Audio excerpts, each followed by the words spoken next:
Bonjour à tous, j'espère que vous allez bien. On se retrouve pour le brief du lundi 10 mars 2025. On se fera un petit point Bitcoin, Ethereum. Vous avez choisi dans les commentaires l'analyse de Hondo. Je remets du coup en jeu Kaspa contre Avax. À vous de décider dans les commentaires le coin qui reviendra le plus gagnera l'analyse. Et également, n'hésitez pas à me proposer d'autres altcoins que je pourrais analyser. Mon mentorship est disponible, je vous le rappelle, si vous voulez vous former gratuitement de A à Z au price action, donc au comportement du prix, comment le prix se développe, faire de l'analyse technique, mais en dehors de ça, exécuter des trades avec des concepts très très puissants. C'est le premier lien en commentaire épinglé, tous les liens utiles concernant mon contenu. Ça vous ramène sur cette page, il vous suffit simplement de vous inscrire sur Bitget via notre lien partenaire en cliquant sur ce lien. Cliquez bien via ce lien, sinon ça ne fonctionnera pas. Vous créez votre compte, vous validez votre KYC et vous avez juste à faire un trade d'une valeur de 100 $ au minimum sur la plateforme pour être éligible au mentorship. Une fois que ça c'est fait, vous cliquez sur 100% gratuit, ici la meilleure formation de trading crypto. Vous cliquez sur obtenir gratuitement, vous renseignez email identifiant Bitget, vous cliquez sur recevoir, vous recevez la première formation Assure ton bull run comme un pro juste ici. Et quelques heures plus tard, jusqu'à 24 heures après, vous recevrez le mentorship qui est composé de 22 cours vidéo, enfin 22 cours, oui, complètement gratuits. Alors pour revenir ici sur Bitcoin, donc hier on avait vu la petite contraction du marché ici où on avait émis deux scénarios, soit la prise de stop et la reprise baissière, soit la reprise baissière directe. Quoi qu'il en soit, la chose la plus probable était la continuation baissière. Et c'est ce qui a déclenché le marché ici. Et on avait vu deux points d'intérêt. Alors le premier qui a été 84 600 $, il n'y a eu aucune réaction. Donc on est venu chercher le prochain qui est celui des 81 238. Et c'est ce qu'on appelle le Previous Weekly Low, si je me trompe pas. Quoique, ouais, bah non. Previous Weekly Low, c'est fermé dimanche du coup. Mais c'était le plus bas de la semaine en cours, du lundi au vendredi. Hein, c'était notre plus bas de mardi ici. Et on est venu prendre ce lot. Et là, il y a une réaction. Vous voyez, là, le marché réagit. Alors, c'est pas encore la réaction du siècle, mais on a une petite réaction quand même. Ce qui déclenche un rebond. Et quand vous regardez sur le CME, on voit qu'on a un gap qui est ouvert jusqu'aux 84 000, attendez, je vais être précis, 84 790 $. Donc théoriquement, ça pourrait être une zone de prix que le marché va revenir chercher pour fermer le gap CME du week-end. Donc revenir chercher les 84 800 $, 900 $, quelque chose comme ça. Nous, c'est un peu différent d'ailleurs du côté du PERP. Il y a un petit spread, mais bon, c'est pas grave. Ça sera autour des 84 800, quelque chose comme ça. Donc le marché pourrait revenir justement chercher ce petit gap tout simplement. Et ce qu'on va observer aujourd'hui, c'est le fair value gap horaire qu'on a ici, qu'on est en train d'essayer de casser pour le moment. Donc il faudra voir que ce ne sera pas juste une mèche. Alors, la bougie vient d'ouvrir il y a 2 minutes, même pas, donc ça peut très bien monter et faire une mèche. Mais là, c'est une zone que je vais observer personnellement. Si on a une cassure, je vais m'attendre à ce que le prix puisse revenir bosser, pourquoi pas. Le fair value gap daily qu'on a laissé derrière nous, donc le sommet de samedi et de dimanche, ce serait pas déconnant. Je dis pas qu'on y revient absolument, mais je vais observer cette zone si jamais on y vient, parce qu'il y a le fair value gap daily ici, entre les 87 800, 86 800, alors ça ferait un rebond qui serait pas trop dégueulasse, hein, ça permettrait de venir chasser pas mal le stop qu'on a laissé ici, pourquoi pas. Parce qu'il y a du sommet daily à chasser éventuellement. Mais bon, pour faire ça, il faudrait d'abord s'affranchir de cette zone ici. Parce que là, personnellement, ici, j'y vois un order block. Et donc, si jamais on pète ça, là, j'y verrai un breaker block. Et ça m'invitera à penser qu'il y a moyen d'aller chercher ces zones de stop ici. Si cet order block est maintenu, je verrai personnellement continuation baissière, hein, tout naturellement, vers le prochain point d'intérêt, les 78 200. Maintenant, pour faire un point en daily, il y a un monde dans lequel Bitcoin essaye ici de faire un W bottom. Ok, il peut essayer de le faire. Il est venu chasser le dernier creux intermédiaire. C'est ici qu'il peut le faire. Là, c'est sa dernière chance pour former un W bottom, c'est-à-dire laisser le bottom des 78 200 intact et puis se diriger tout simplement vers de nouveaux sommets. Enfin, essayer de réintégrer son range, etc., etc. Bon, ça sera pour beaucoup plus tard, mais c'est un truc qu'il faut comprendre, qu'il faut savoir, qu'il y a la possibilité d'essayer de faire un double bottom ici. Pour permettre au Bitcoin d'essayer de bottom. Il y a un truc intéressant, j'en ai parlé il y a quelques jours, mais c'est la VWAP du dernier mouvement aussi, et on voit qu'on est quasiment revenu dessus. En fait, il faut se dire que si le marché passe sous cette zone, ça devrait fortement accélérer à la baisse, parce que là, il y a beaucoup de gens qui vont commencer à être en perte tout simplement, et qui vont devoir sortir de leur position, ce qui a créé une pression vendeuse assez importante, et ce qui devrait nous ramener probablement dans les 70 000, 74 000 $ au minimum, peut-être même un petit peu plus bas. Éventuellement. Donc ça sera observé. Je la retire parce que j'aime pas avoir 6000 trucs sur mon graphe, mais retenez bien qu'on a ici la petite VWAP qui va être intéressante. Ok. Donc ça, on retire. Et voilà, comme je vous disais, vraiment, on est dans une zone où le W bottom est possible. Cette semaine, on a des... Alors, je dis pas que ça va arriver encore une fois, hein, c'est juste que c'est la zone dans laquelle on peut le faire, parce qu'on a chassé le dernier creux intermédiaire. Pour l'instant, il y a un rebond, mais c'est pas non plus waouh. Malheureusement, tant que le prix maintient cette dynamique, je vous le dis honnêtement, ce qui a le plus de chances d'arriver, c'est de chasser le plus bas des 78 200 et de continuer la dynamique baissière, tout simplement. C'est ce qui a le plus de probabilité d'arriver, mais il faut bien être conscient qu'il y a une probabilité qu'ici, on puisse essayer de former le W bottom. Et pour revenir sur les news éco, parce que cette semaine, il y en a pas mal, c'est intéressant. Mercredi, on a le core CPI, jeudi, on a le core PPI. Et je me suis amusé un petit peu avec vous, je l'ai fait en amont, mais on va calculer un petit peu quel serait le CPI potentiellement et du coup, quelle serait la réaction du marché. Alors, il faut savoir que Trueflation est un indicateur qui est très précis, très puissant. On a beaucoup qui le critiquent, mais ils sont accurate à genre 95-99%, avec 1% du budget qui a été déployé par la Fed pour faire le calcul, pour montrer quand même... comme quoi c'est très bien. Et par contre, ils ont 45 jours d'avance. En fait, c'est pas ils ont 45 jours d'avance, c'est juste que les chiffres du CPI sont généralement basés 45 jours en arrière comparé à Trueflation. Et du coup, je vous ai calculé, le précédent CPI, il était à 3%, pardon. Il était à 3% et c'était le 12 février, donc 45 jours en arrière du 12 février, ça nous donne le dimanche 29 décembre 2024. Et du coup, le dimanche 29 décembre 2024, d'après Trueflation, on avait 2,94% d'inflation. Le CPI du 12 février, était de 3%. Donc c'est très accurate. Vous voyez, on a 0,06% d'écart. Et donc nous, maintenant, donc ça sera le 12 mars, le CPI mercredi 12 mars. On revient 45 jours en arrière. Ça nous donne le dimanche 26 janvier. On va sur Trueflation, on regarde où est-ce qu'on était le dimanche 26 janvier. On était à 2,63%. Donc on devrait avoir un CPI entre 2,6 et 2,7. Et ce qui est intéressant, c'est que le marché est en train de nous annoncer un forecast à 2,9. C'est-à-dire que le marché s'attend à ce que l'inflation soit à 2,9. Du coup, si Trueflation dit vrai, on devrait avoir une inflation sous le forecast. Ok ?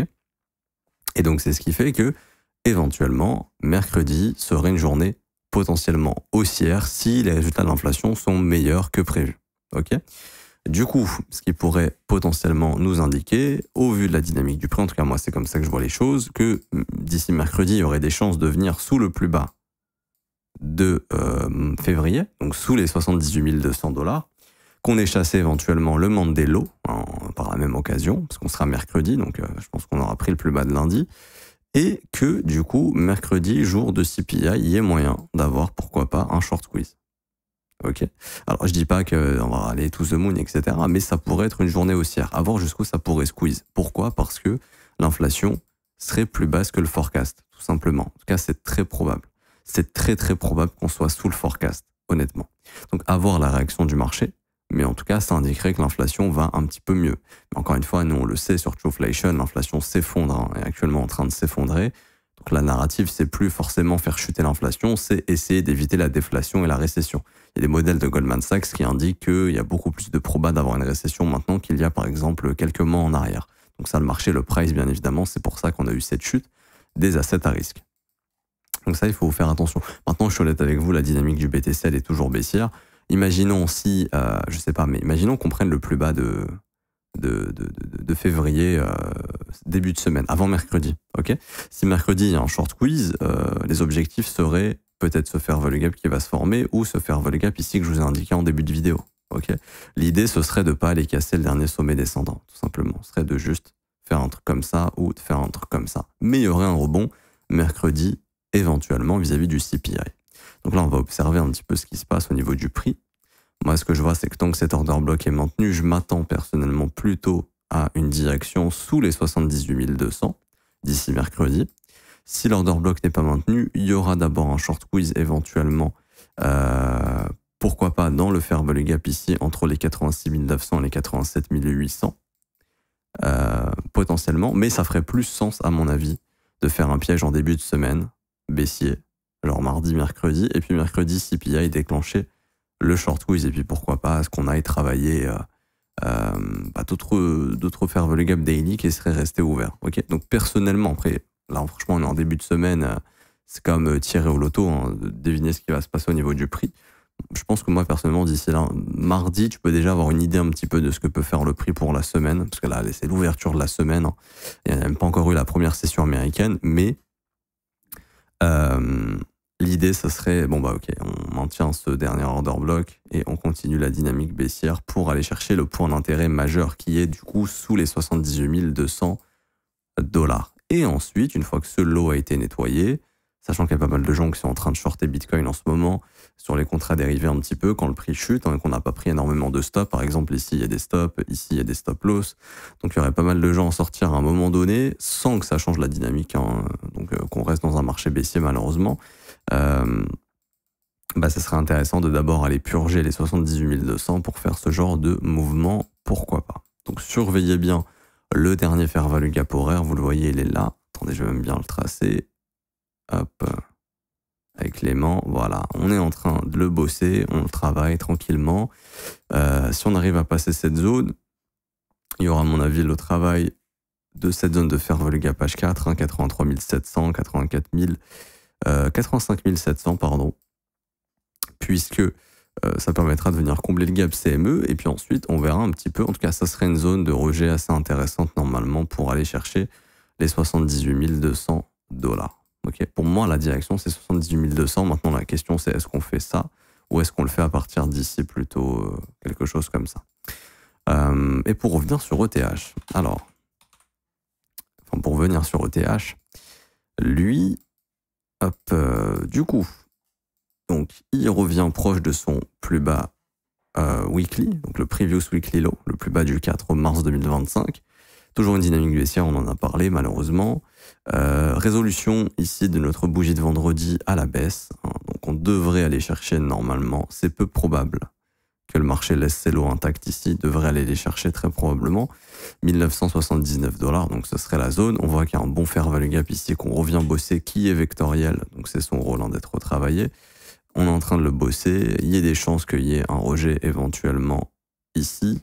Alors là, il y a un market structure shift qui est intéressant, mais il n'y a pas eu la prise de liquidité, donc je soupçonne ce market structure shift d'être un piège. S'il y avait eu la prise de liquidité, ça aurait été différent.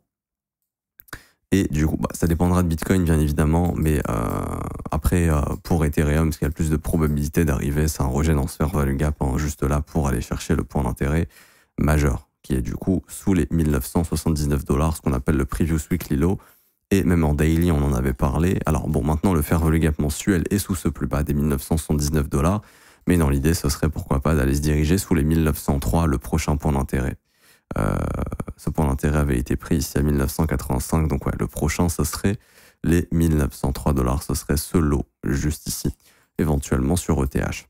N'oubliez pas qu'on est sur un support fort, le support des 2000 $, qu'on travaille un fair value gap mensuel, à tout moment le prix peut se réveiller. C'est-à-dire qu'en daily, vous pouvez voir d'un coup, peut-être mercredi avec le CPI, hein, mais peut-être, je sais pas, mais d'un coup, hop, une grosse bougie comme ça, un gros décalage en 3 jours, et ça marquera un bottom temporaire, et ça indiquera qu'on peut aller rebosser un peu plus haut, pourquoi pas. Tout dépendra des chiffres de mercredi. Théoriquement, il devrait être bon. Maintenant, à voir si le marché va l'interpréter d'une façon positive ou pas. En tout cas, c'est ce que nous dit Trueflation si on fait le calcul. Donc, peut-être un piège lundi, mardi, et mercredi, le bottom de la semaine pour un short quiz jeudi, vendredi, pourquoi pas. C'est un peu comme ça qu'on peut se projeter si on se trompe pas sur la lecture des chiffres. Et du coup, ce serait de d'abord aller au sud, chercher les points d'intérêt, donc 78 200 sur Bitcoin et sous les 1903 $ sur Ethereum. Et ensuite, mercredi, le CPI pourrait déclencher un short quiz, pourquoi pas. Ok, je dis bien pourquoi pas, ça dépendra des chiffres, de ce qu'on a calculé, les chiffres devraient être meilleurs que ce qu'annonce le marché. Donc, le marché est price 2.9, mais on devrait avoir 2.6 ou 2.7 de ce qu'on a calculé. Je m'arrête ici pour aujourd'hui, j'espère que ça vous aura plu. Si c'est le cas, n'hésitez pas à laisser un petit pouce bleu, vous abonner, à mettre un petit commentaire si ce n'est pas déjà fait. Merci à ceux qui jouent le jeu. Je vous rappelle, commentaire épinglé, vous avez aussi accès à notre service de copy trading qui est gratuit et qui est rentable. On vous mettra les résultats hebdomadaires en début de semaine. Sur le mois de février, on a fait 7R sur les stratégies SPT, on a fait plus d'une cinquantaine de TP sur les stratégies LIM. Vous avez tous les résultats du mois. Là, je vous ai pris la semaine dernière, mais vous avez tous les résultats du mois, tout simplement. Également, pour nous rejoindre, c'est gratuit. Premier lien en commentaire épinglé, ça vous ramène sur cette page. Vous avez juste à vous inscrire sur BitGate via notre lien partenaire, à cliquer sur rejoindre copy trading, vous renseignez prénom, email, identifiant BitGate, vous cliquez sur rejoindre, et ensuite vous avez 4 vidéos à regarder sur configurer le copy trading juste ici. 1, 2, 3, 4, vous regardez ces 4 vidéos et c'est parti, ces 4 tutos qui vous montrent comment configurer le copy trading. C'est gratuit, vous conservez 100% des gains, c'est 100% sécurisé, vous pouvez stopper quand vous le souhaitez, bien évidemment. Vous avez aussi ici l'école de trading si vous le souhaitez. Ça vous permet de vous former à mes côtés. Donc vous avez des analyses tous les jours qui sont privées, qui sont entre élèves, on trouve des opportunités ensemble, j'explique mon exposition sur le marché, je réponds aux questions des élèves. Vous avez également un accès privilégié au Discord dans la partie école exclusivement avec les élèves et moi-même et mes collègues professeurs.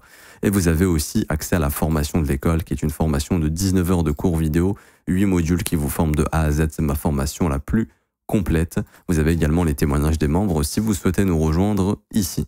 Le prix est de seulement 49 € par mois, c'est sans engagement et vous avez les offres 3, 6 et 12 mois qui elles sont moins chères mais qui sont des paiements one shot. Vous êtes les bienvenus, en tout cas moi je m'arrête ici, on se retrouve tout à l'heure pour l'analyse de Hondo. À tout à l'heure, ciao ciao.